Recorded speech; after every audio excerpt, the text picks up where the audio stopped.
ఈ రోజు మనం రివ్యూకి అయితే వెళ్తున్నాం. అంటే మూవీ రివ్యూ కాదు, కాలేజ్లో రివ్యూ ఉంది. సో ఇంకా అన్ని పనులు ఆపేసుకుని ఇంకా డైరెక్ట్ గా కాలేజ్ దగ్గరికి అయితే స్టార్ట్ అయిపోయాము. ఇంకా ఎగ్జామ్స్ ఉన్నాయంటేనే 1 డే బ్యాటింగ్ చేసి పాస్ అయ్యేవారు. అలాంటిది రివ్యూ అనమాట. ఇంకా 1 అవర్ ముందు అయితే లాగ్ బుక్ అంతా కంప్లీట్ చేసి ఇంకా కాలేజ్ అయితే సబ్మిట్ అయితే చేసాము. ఇంకా మార్నింగ్ అయితే రివ్యూ, ఇంకా మధ్యాహ్నం ఏం చేద్దాం టైంలో మన ఫ్రెండ్ అయితే ఈ రోజు 2 మూవీస్ అయితే రిలీజ్ అన్నాడు. ఇంకా డైరెక్ట్ గా సినిమా హాల్ కి అయితే వెళ్ళిపోయి ఇంకా దిల్ రూబు అలాగే కోర్టు మూవీ రిలీజ్ అనమాట ఈ రోజు. ఇంక ఈ 2 మూవీలు ఏ మూవీకి వెళ్ళాలన్న టైంలో మన నాని అన్న డైలాగ్ అయితే గుర్తొచ్చింది. చెప్పిన దానికి మీకు ఎక్స్పెక్టేషన్ మ్యాచ్ అవ్వలేదు అనిపిస్తే ఇంకొక 2 నెలల్లో రిలీజ్ అవుతున్న నా హిట్ 3 ఎవరు చూడొద్దు, ఓకేనా?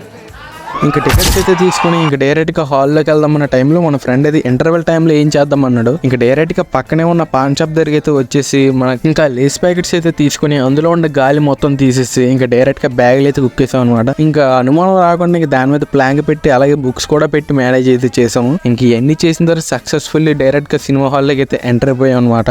ఇంకా మూవీ విషయంలోకి వెళ్తే ఏకంగా 2 minutes అయితే ప్రభాస్ అని మిర్చి మూవీని అయితే వేసాడు అనమాట. ఇంకా మూవీ విషయంలోకి వస్తే మూవీ అయితే అదిరిపోయింది అనమాట.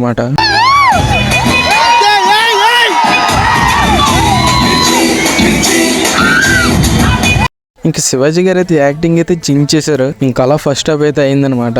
ఇంకా ఫస్ట్ హాఫ్ అవ్వగానే న్యూ ఫియర్ అయితే అన్లాక్ అవుతుంది అనమాట. ఇంకా మూవీ చూసిన వాడికి అయితే బాగా అర్థమవుతుంది. ఇంకా సెకండ్ హాఫ్ నుంచి అయితే మూవీ అయితే ఇంకా ఇంట్రెస్టింగ్ ఉంటుంది. సో ఓవరాల్ గా మూవీ అయితే చాలా బాగుంది. ఒక్కో సీన్ లో మూవీకి అయితే క్లాప్స్ కూడా పడినాయి అనమాట. సో అంత బాగుంది మూవీ. సో ఇంకా మీరు ఎవరైనా ఈ మూవీ చూడకపోతే వెళ్ళి చూసేయండి. సో అదన్నమాట మ్యాటర్. సరే మరి తెలుస్తా, బాయ్.